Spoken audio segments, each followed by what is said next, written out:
On va parler d'abord, on va parler de la cacheroute et en même temps un peu de la diététique. Pourquoi c'est lié? Pourquoi c'est lié? Parce que la cacheroute, on va dire, ça va être la santé de l'âme, on va dire, et la diététique, c'est la santé du corps. C'est bien, d'accord? Et effectivement, les deux correspondent à une mitzvah. Il y a une mitzvah d'épanouir son côté spirituel et de le protéger des agressions. Et il y a aussi une mitzvah de shmirat hanefesh, de protéger son corps des choses qui sont endommageables, qui nuisent à la santé. D'accord? Donc c'est deux sujets liés. C'est aussi lié au-dessus, enfin, je sais pas, bon, peu importe.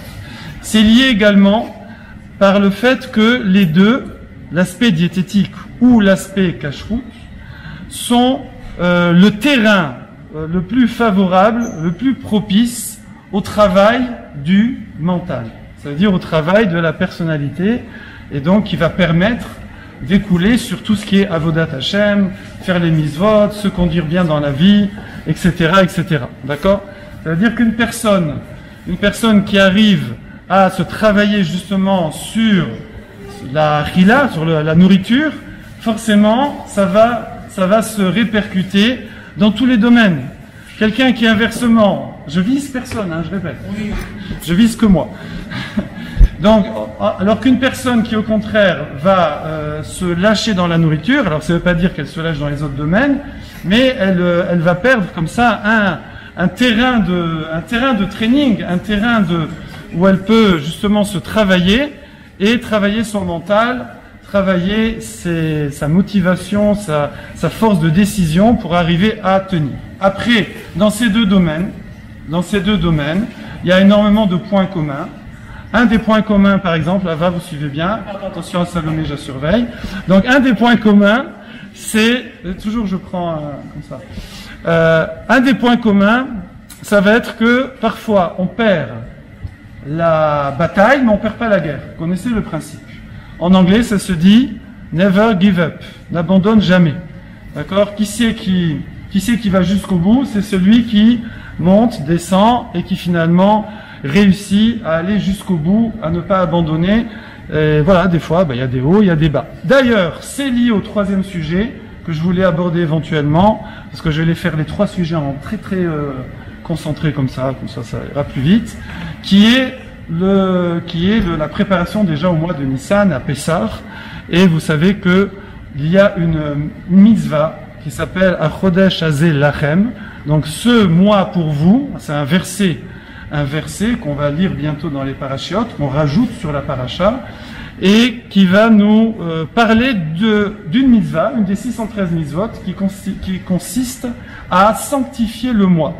Alors sanctifier le mois, c'est Mekadesh le mois, c'est bien joli, mais en fait, plus précisément, ça veut dire à fixer quand est Rosh Chodesh. Parce qu'un mois juif peut avoir ou 29 jours, ou 30 jours. Et donc on va fixer Rosh Chodesh, et du coup, automatiquement, on va fixer les fêtes. Et on va fixer quand est Yom Kippour, on va fixer quand est Pessah, quand j'arrête de manger de la massa, quand je mange encore du chametz, etc.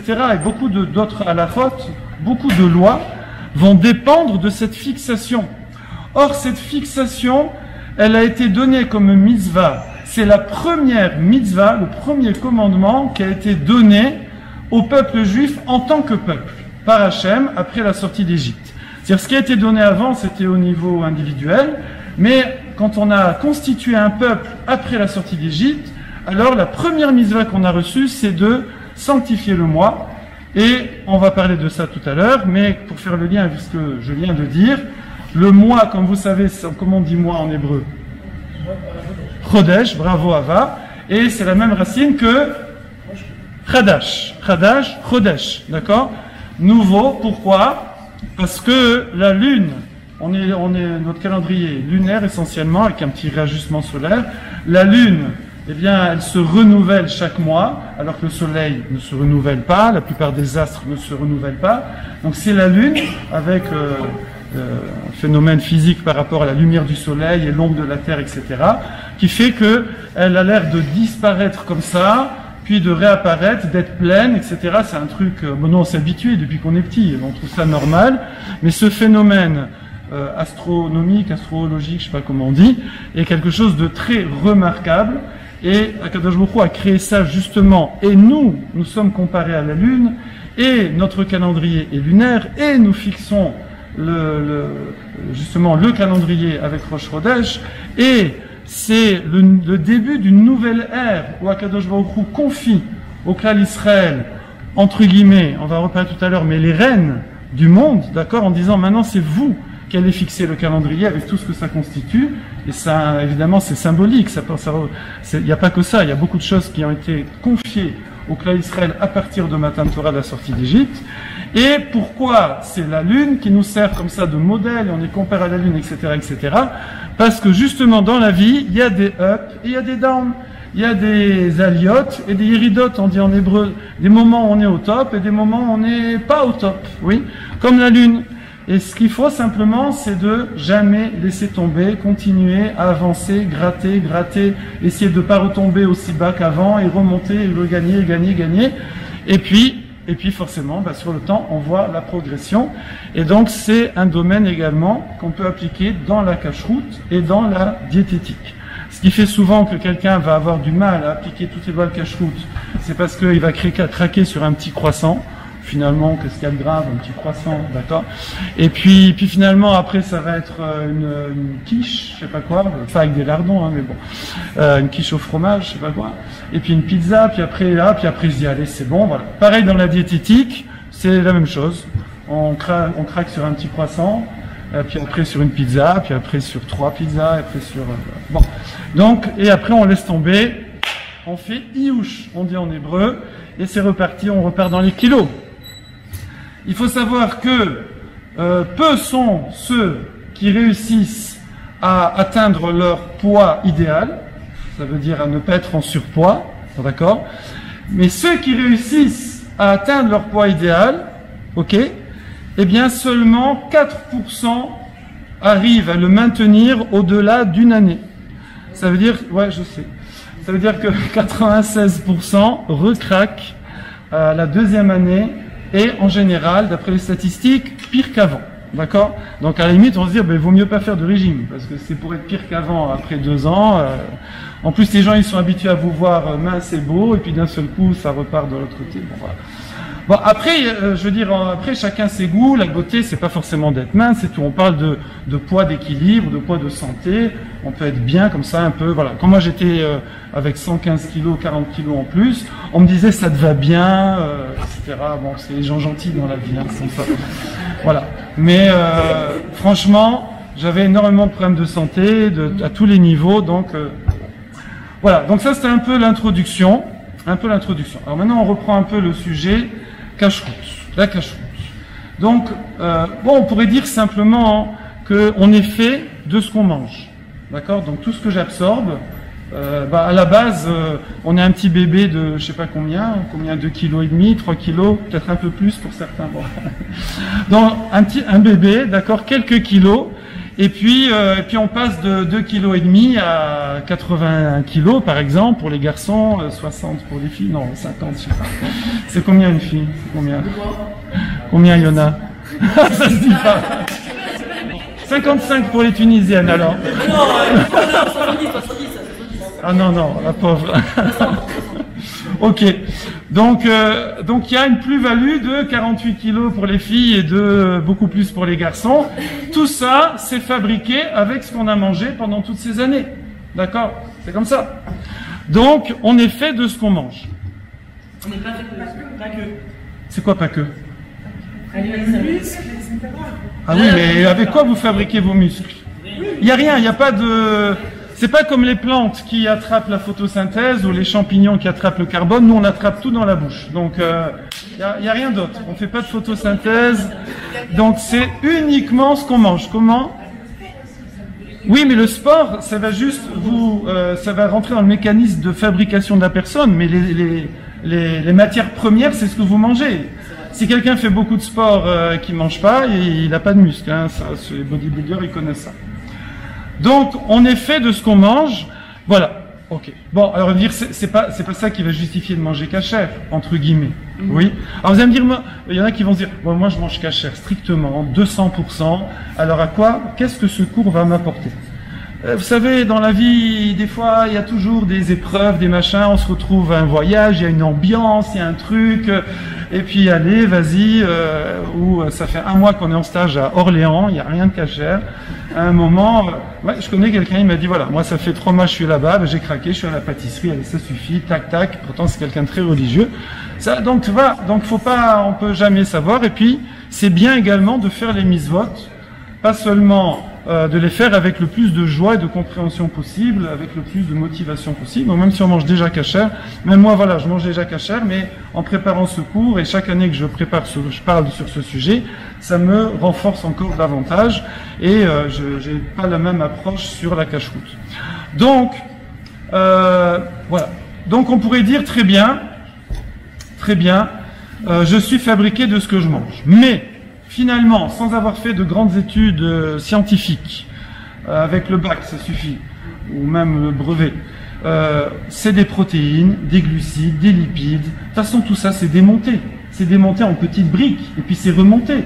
Donc, ça reste pas. Qu'est-ce que ça change du mouton, du cochon? Ça rime, mouton, cochon.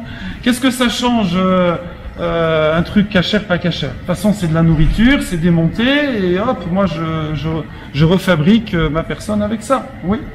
Alors déjà, on voit que c'est pas vrai. Bon, je vais pas trop développer là-dessus, mais tout le monde sait qu'il y a des aliments qui ont tel effet. On prend du chocolat, ça a un effet euphorique. On mange ceci, tel aliment. Il y a des gens, quand ils mangent ces aliments-là, ça leur fait tel effet, d'autres effets. On sait que c'est pas neutre. Les aliments ne sont pas neutres. Il y a énormément de propriétés variables selon les aliments et selon les personnes. Ça peut aller jusqu'à l'allergie. Il y a des gens qui mangent... Voilà, j'avais eu un élève à un moment, s'il mangeait de la cacahuète, il était en danger de mort. Il fallait vite appeler le SAMU. D'accord? Alors, je veux dire, c'est la cacahuète, c'est de la cacahuète. C'est des protéines, des lipides et des glucides. D'accord? Voilà. Donc, on voit que c'est pas neutre. Voilà. Là, on est encore sur le plan physiologique. On est sur le plan physique, chimique, si vous voulez, biologique. Mais nos chachamim, nos sages, nous expliquent, et là on rentre un petit peu dans le Harizal, le Zohar, etc., Nefesh HaChaim, nous expliquent que tout ce qui est vivant,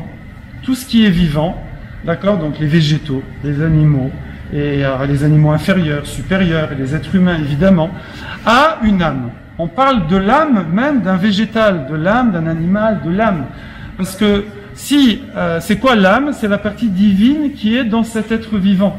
D'accord? Il y a même dans l'inerte, mais c'est évidemment à un moindre niveau. Mais même l'inerte, s'il n'y avait pas une partie divine, l'inerte disparaîtrait. D'accord? Même une pierre, s'il n'y a pas une partie qui est évidemment bien moindre par rapport à un végétal ou un animal ou un être humain, mais s'il n'y avait pas une partie divine dedans qui l'a fait exister, alors appelez ça comme vous voulez. Voilà, Einstein il a dit que la matière c'est de l'énergie. Vous savez que à un moment, j'étais en vacances près de Dieppe, là-bas, un petit gîte avec ma famille. Puis quand il pleuvait, on savait pas trop quoi faire. Et non, en fait, on est allé faire une balade. Au bout de 10 minutes de marche, on arrive au bord de la mer. Là, c'était près de la mer du Nord. Et on arrive, et là, waouh, que c'est beau, une centrale atomique. Ouais, centrale nucléaire, énorme. On était à 10 minutes d'une énorme centrale nucléaire. Bon, alors en fait, quand il pleuvait, on y allait parce qu'il y avait une énorme salle qui expliquait tout et qui montrait avec des expériences, des ateliers et tout. Donc j'allais avec mes enfants. Et à un moment, il y avait, alors je me souviens plus des chiffres, on peut trouver ça dans Google, mais il y avait une mine de crayons comme ça qui était accrochée là, dans les armoires là. Il y a une mine de crayons et c'était marqué que par la fission nucléaire, c'est pas la fusion, c'est la fission. Par la fission nucléaire, avec cette mine de crayons, on peut éclairer, je sais pas, toute la France pendant 2000 ans, je sais pas quoi. Avec l'énergie qui est dans ce carbone-là. D'accord? C'est inimaginable. Donc la matière, c'est un concentré phénoménal. Regardez ça sur Google ce soir si vous rentrez pas trop tard. Et phénoménal d'énergie qui est concentrée dans la matière. Et c'est ce qu'on utilise avec fusion ou fission nucléaire. Or, voilà, donc ça c'est pour donner une image physique. Mais dans le spirituel, on peut même pas imaginer combien il y a de spirituel dans la matière et dans le vivant encore plus, dans les végétaux, les animaux et les êtres humains. Et donc on retrouve cette idée-là. Donc du coup c'est pas neutre. C'est-à-dire qu'il n'y a pas que de la matière, il n'y a pas que des glucides, des lipides. Quand vous avalez une plante, quand vous avalez un poulet, ou etc., eh bien vous absorbez pas seulement les protéines et les molécules matérielles, mais vous absorbez également la partie spirituelle, divine, qui est dans cet être vivant. D'accord ? Du coup, on voit par exemple qu'Adam Arishon, Adam a nommé tous les animaux. Vous savez ça, d'accord ? C'est marqué au début de Bereshit. Comment il les a nommés ? Il les a nommés en Lachon HaKodesh. Lachon HaKodesh, par définition, c'est une langue HaKodesh, divine. C'est pas une langue humaine, oui. Après, il y a l'ivrite et tout, mais c'est une langue divine, créée par Dieu. Et dans cette langue que Adam Arishon n'a pas eu besoin de l'apprendre, hein, Hachem l'a créée avec le Lachon HaKodesh en sortie d'usine, si on peut dire, en création. Eh bien, Adam Arishon était capable de voir l'essence, ça s'appelle la Maout, l'essence ou le shoresh, la racine de chaque être vivant, ça veut dire son essence spirituelle et de voir quelle est sa caractéristique.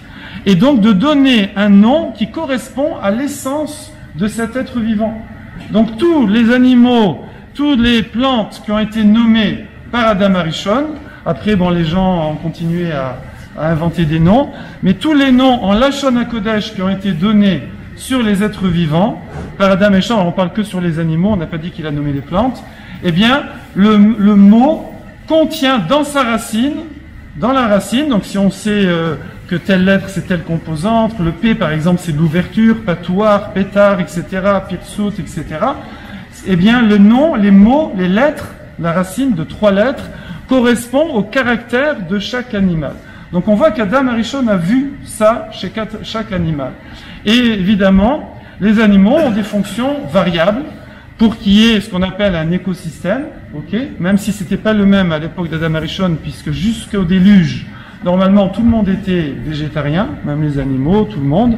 Personne, c'est pas concevable qu'Hachem ait créé une création où pour vivre il faut tuer, d'accord ? C'est pas concevable. Voilà. Enfin, à part les végétaux, il faut bien manger un truc quand même, un minimum. Bien que les plantes, elles ne mangent rien, mais bon. En tout cas, voilà. Donc il y avait, normalement, tout le monde était végétarien, mais ensuite, à partir du déluge, on est devenu ce qu'on est devenu, tous les animaux et nous, plus ou moins carnivores. En tout cas, pour que l'écosystème soit équilibré, eh bien, il faut qu'il y ait des régulations, et donc certains mangent les autres, etc. C'est comme ça que ça se passe. Je ne sais pas si vous avez lu Le Cas. Vous connaissez le livre Le Cas? Qui connaît Le Cas? Le Cas, comment il s'appelle? Busati. Ça ne dit pas? Très joli. C'est un recueil de nouvelles que j'ai lu dans ma jeunesse. Ça m'a beaucoup marqué. C'est très sympathique. Il y a beaucoup de morale dans ce livre-là. Et dans ce livre-là, à un moment, souvent quand on commence à lire une nouvelle, on ne sait pas trop ce qui va se passer, on ne comprend pas ce qui se passe. Et puis d'un seul coup, bingo, ça sort. C'est son style. Ça, c'est vraiment, je vous conseille. Le Cas, à édition de poche. Je touche 10% sur chaque vente. Et donc, il y a une des nouvelles qui commence comme ça. On voit, c'est une douce soirée d'été. Et il y a un couple d'amoureux, je sais pas quoi. Je me souviens plus trop du détail, qui sont au balcon. Imaginez la Provence, on entend les cigales. On entend, voilà, les criquets, etc., les petits oiseaux de nocturne, et voilà, je vous fais l'ambiance, baissez la lumière, voilà, et je vais vous hypnotiser. Et donc, il est là, et puis d'un seul coup, il y a des scènes de crimes terribles.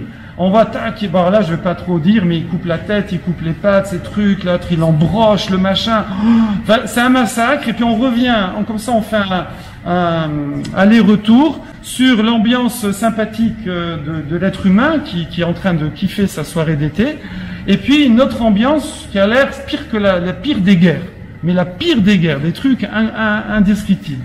Et en fait, on découvre dans la nouvelle qu'en fait, il est en train de mettre en parallèle la soirée sympathique des êtres humains et, qui c'est qui devine, ce qui est en train de se passer devant, là, au niveau des insectes et des animaux. Tout le monde est en train de se manger, c'est la nuit que tout le monde sort et tout le monde mange. Donc il y a la souris qui se fait truquer par la chouette, il y a tous les insectes qui se battent entre eux, qui se mangent, la grenouille qui l'avale tout cru, etc. Voilà, donc bon, vous lirez, c'est sympathique. En tout cas, Hachem, pour l'écosystème, il a fait que chaque catégorie d'animaux a sa fonction. Et elle va avoir une essence spirituelle liée à sa fonction, qui va être, on va dire, relativement bonne, parce qu'elle est utile à l'équilibre général, mais dans l'absolu, il y a des bonnes et des mauvaises. D'accord? Ça veut dire qu'il y a, par exemple, on voit dans la paracha, c'est pour ça que je parle aussi de ça, dans la paracha de la semaine, donc on voit qu'on ne va pas manger tout ce qui est mollusque, tout ce qui est invertébré, tout ce qui... Pourquoi? Parce que c'est les poubelleurs de la mer. C'est eux qui récupèrent toutes les saletés qui tombent d'en haut des poissons. D'accord? Je vous fais pas le dessin. Donc c'est eux qui nettoient tout ça. Pour ça, d'ailleurs, bon, des fois, il y a des maladies qui traînent avec tous ces mollusques-là. Donc, c'est leur essence, c'est leur travail. D'accord? Pareil, au niveau donc des poissons, on va manger que certains poissons avec donc je vais vous faire là, avec les nageoires, avec les écailles, c'est bien, c'est comme ça. Voilà, parce que c'est les animaux les plus clean, les poissons les plus clean. Pareil, les oiseaux. Dès que l'oiseau il est un peu spèce, comme ça, un peu cruel, vautour, machin, rapace et tout, c'est fini, on mange pas. La chassida, la cigogne, qui pourtant est très sympathique, oui, on a vu à Strasbourg, eh bien, mais elle est chasside en plus, elle est pieuse, oui, mais elle est copine, elle est sympa qu'avec ses copines. Hein, faites pas ça, vous, hein. D'accord? Elle est pas sympa avec les autres. Donc, on la mange pas non plus. Mais bon, chaque animal est utile, pareil dans les animaux supérieurs. Qui c'est qu'on va manger? Le cochon, par exemple, il mange n'importe quoi, c'est un nettoyeur. Il digère tchic-tchac n'importe quoi en 4 heures, d'après les scientifiques, alors que une vache, elle met 24 heures à digérer, elle mange que de l'herbe, elle est pacifique. Donc on va manger que les animaux qui sont pacifiques, qui sont posés comme ça, qui sont calmes, qui sont gentils, qui sont ruminants, ça veut dire que c'est des intellos, vous voyez? Comme un type, toi, t'es un ruminant, quoi. T'es tout le temps en train de ruminer dans ta tête, vous voyez? Voilà, on préfère ça que le cheval, par exemple, qui est... Oh. Voilà. Donc, qu'est-ce qu'on voit ici? Que chaque animal va avoir une essence spirituelle qui est divine, qui est fonctionnelle, mais qui n'est pas forcément bonne pour nous, qui va influencer notre caractère, et c'est pour ça que la Torah va nous dire ne mange pas ceci, ne mange pas cela, parce que sinon, voilà. Et après, il y a tout le détail de mélange bassar bechalav, du lait et de la viande. Alors, il faut savoir que la cacheroute dans son ensemble est considérée comme un chok. C'est considéré, même si là on vient de donner des explications, mais c'est considéré comme une loi qui dépasse l'entendement humain, d'accord, normal. Mais il y a quand même, voilà, des brides d'explications, mais en vérité on ne pourra jamais aller jusqu'au bout parce que ça fait partie des chukim, des lois qui dépassent l'entendement humain, mais qui ont une explication, mais qui est plus spirituelle, plus divine. Alors on voit ça également dans la paracha. Dans la paracha, vous savez, on parle de Touma, d'impureté, et de Tahara, de pureté ou de Gdusha, de sainteté, oui. Et on nous dit, Venit matem bam, que si on mange des shratsim, des rampants, tous les trucs là qui traînent par terre, etc., eh bien, on se rend tamé. Donc, personne qui va manger ça, elle va se rendre impure. Alors, c'est quoi, si je vous demande c'est quoi la définition de pureté ou d'impureté? C'est pas facile à comprendre. C'est quoi pur? Il n'y a pas de résidus, il n'y a pas de déchets, d'accord? Impur, c'est quoi? C'est qu'il y a des mélanges. Vous voyez, alors on a parlé il y a quelques semaines. On a dit que toute la faute d'Adam Arishon, expliquée par le Ramchal, ou Maharal de Prague, je confonds toujours, c'est le mélange, d'accord? Adam Arishon, en absorbant le Hasadat, a mélangé en lui le Tov et le Ra, avait du mal à le déterminer. Pareil, on a dit que nous, par la nourriture, on va devoir trier dans la nourriture. Pareil, on doit trier dans nos actions, dans nos pensées, etc. Et c'est comme ça qu'on doit progresser dans la vie. Ok. Alors, j'ai juste un peu perdu le fil. Qui c'est qui me retrouve là? Pur et pas pur. Voilà, pur et impur. Merci beaucoup, Ava. Bravo, et Yona. Il y en a deux qui suivent? Non, je rigole. C'est les plus rapides. Elles sont devant. Alors, pur et impur, voilà. Donc, il y a une notion de pureté, donc qu'on vient un peu d'expliquer. C'est bon, il y a moins de mélange, il y a moins de résidus. On explique ça également par tout ce qui va être tahara, pureté, gdusha, ça veut dire c'est un potentiel spirituel. Et tout ce qui est touma, impureté, entre guillemets, en français, il n'y a pas de souci, hein. C'est quand on va gâcher ce potentiel spirituel. À chaque fois qu'on va gâcher ce potentiel spirituel, ça va être de l'impureté. Qu'on le gâche volontairement ou involontairement. D'accord? Par exemple, quand quelqu'un est niftar, quelqu'un décède, alors, Chazé Shalom, 120 ans, quand même, il faut bien rentrer à la maison un jour, quoi, à 120 ans. Eh bien, quand quelqu'un décède, alors son corps émane de son corps une impureté, une touma. Parce que maintenant son potentiel spirituel ne peut plus s'exprimer. Donc il y a l'impureté, d'accord? Mais il y a certains très rares, des cas très rares, comme Rabbi Yehuda Hanassi, quand il a quitté ce monde, il a dit les Kohanim peuvent venir à mon enterrement, parce que lui il avait tellement utilisé tout son potentiel spirituel qu'il n'y avait pas de gâchis de potentiel spirituel par sa mort. Donc il n'émanait pas d'impureté. Pareil, voilà, bon, vous connaissez toutes les sources d'impureté, et si vous réfléchissez, je ne vais pas le faire, vous verrez qu'à chaque fois, c'est qu'il y avait un potentiel, par exemple, de mettre au monde un enfant, et puis il n'y a pas eu un enfant, hop, donc il y a une impureté qui vient à la place, d'accord? Et donc, pour les animaux, c'est pareil, il y a des animaux qui vont avoir un potentiel spirituel plus élevé, donc on va dire qu'ils sont théorines, ils sont purs, d'accord? C'est ceux qu'on mange, oui, évidemment. Et il y a ceux qui ont un potentiel spirituel qui n'est pas adapté à nous. Ils ont leur fonction dans l'écosystème, ils ne sont pas adaptés à nous. Il n'y a pas d'erreur de fabrication, hein, mais c'est pas pour nous. Donc il ne faut pas les manger, ok? Donc c'est ça qu'on va appeler la touma.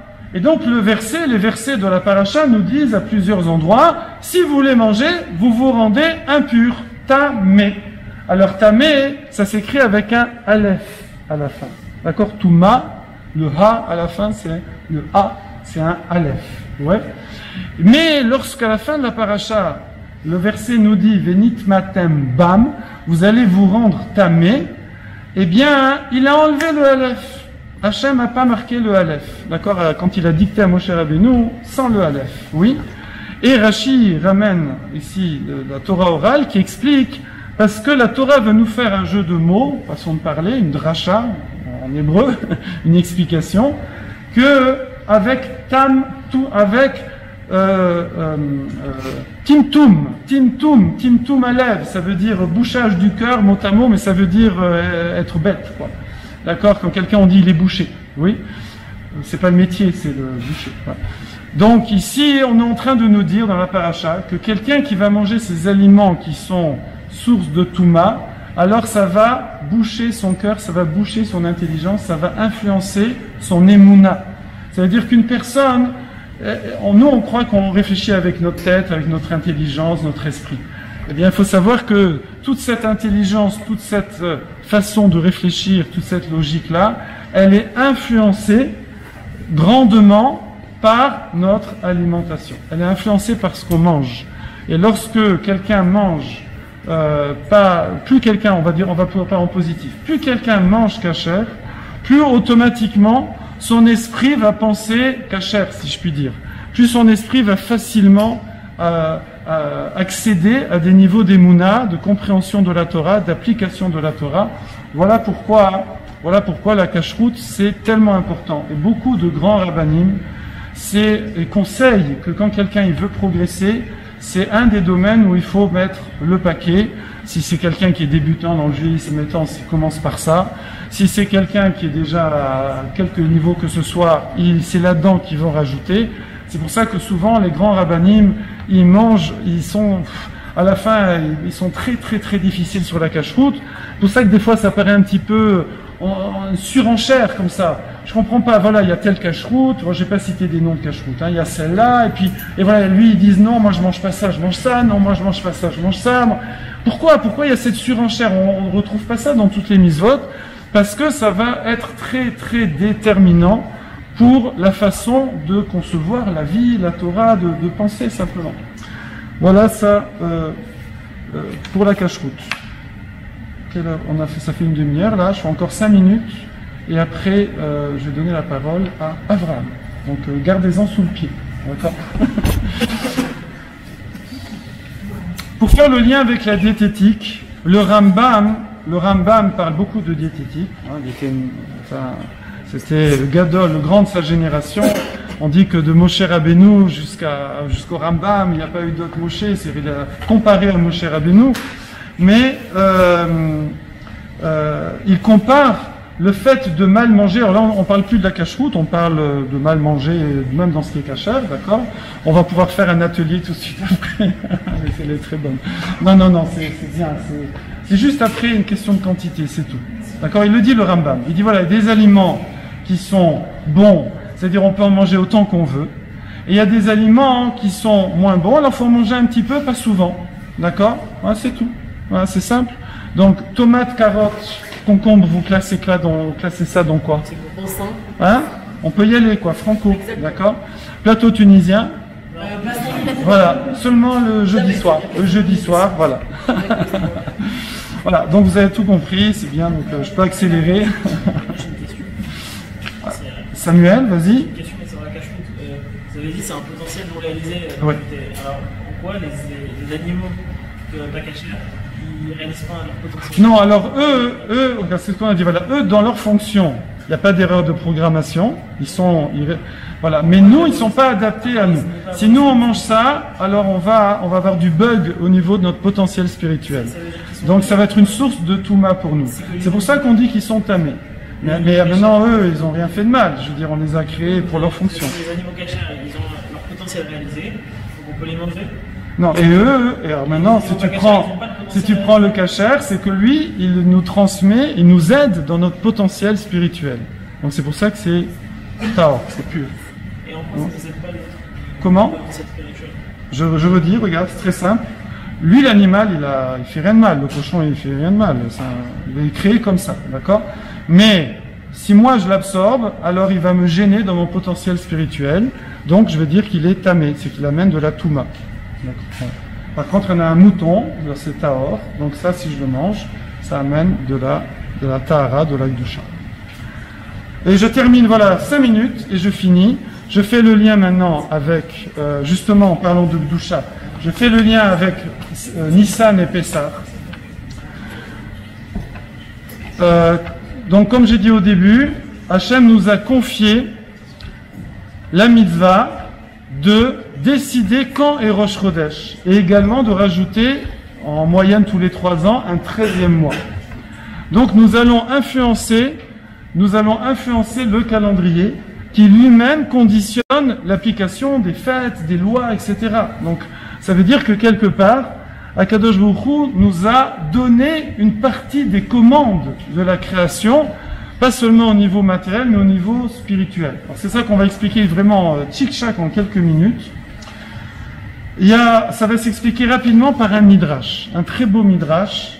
Donc un midrash, c'est la Torah orale, avec une explication, avec des choses un peu très ésotériques, comme ça, un peu au sens des choses un peu élevées, mais qui nous permettent de comprendre que quand Hachem a donné aux anges, il a donné aux anges après combien? Après 26 générations. Après 26 générations, 10 générations jusqu'à Abraham, puis jusqu'à Noach, puis 10 générations de Noach à Abraham, puis 6 générations de Abraham jusqu'à Moshe Rabbeinu. Ça veut dire que pendant 26 générations, Hachem a gardé la Torah, ne l'a pas donnée au monde, d'accord? C'est vrai qu'Abraham, Isaac et Yaakov auraient mérité, eux, en tant qu'individus, de recevoir la Torah, mais c'était des yechidim, c'était des individus. Même s'il y avait un moment un peu des groupes autour d'eux, mais ils n'étaient pas arrivés au niveau d'un peuple.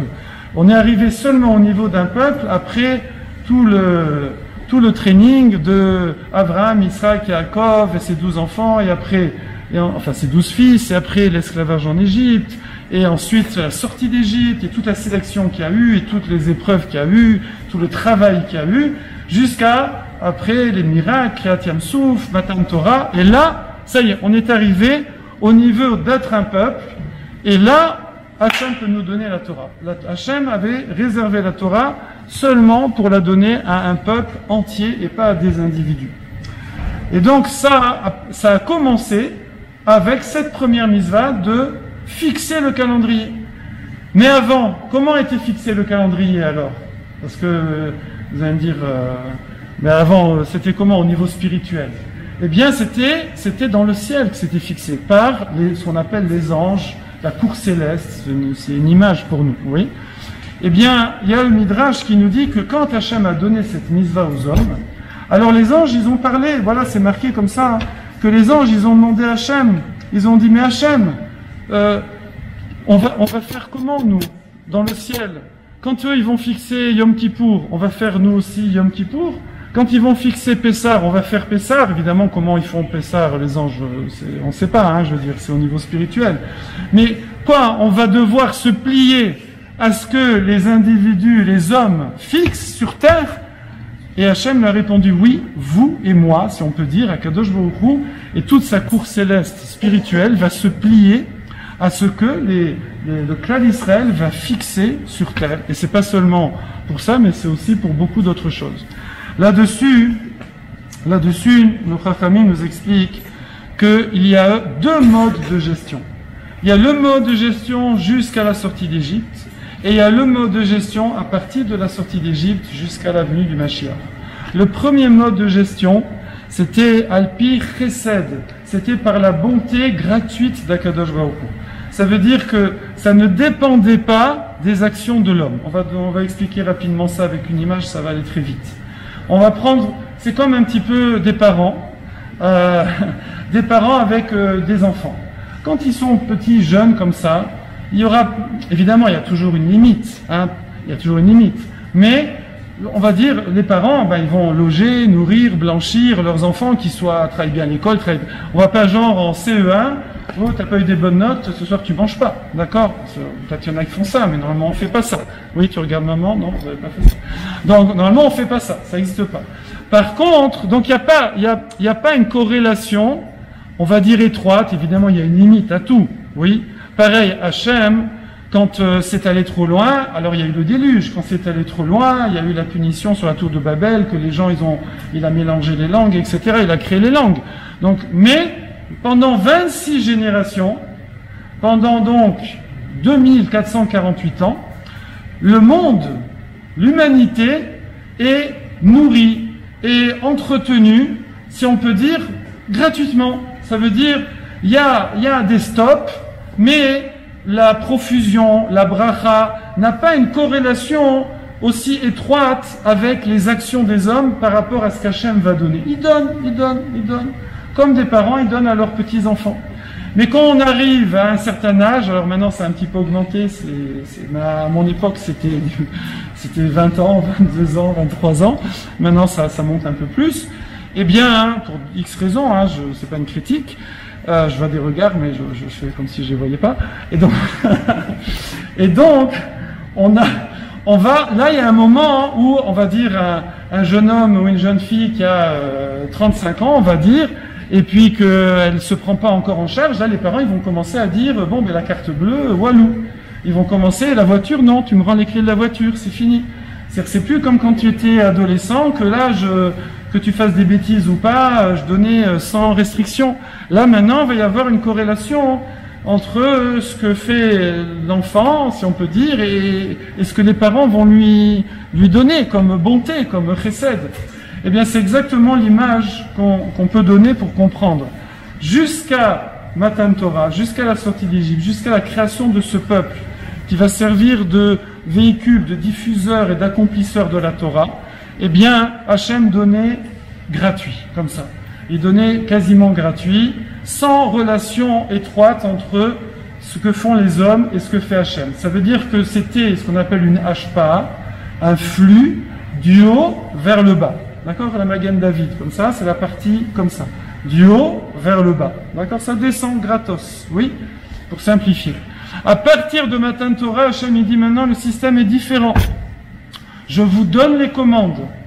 Je vous donne les commandes. Évidemment, c'est Akadosh Baruch Hu qui va dispenser ce qu'on appelle la Gdusha, la Bracha dans le monde, ça veut dire la destinée du monde, mais en fonction de nos actes. Là maintenant, évidemment avec bonté, toujours généreusement, c'est pas heureusement, c'est pas 5 pour 5, heureusement, c'est 500 pour 5.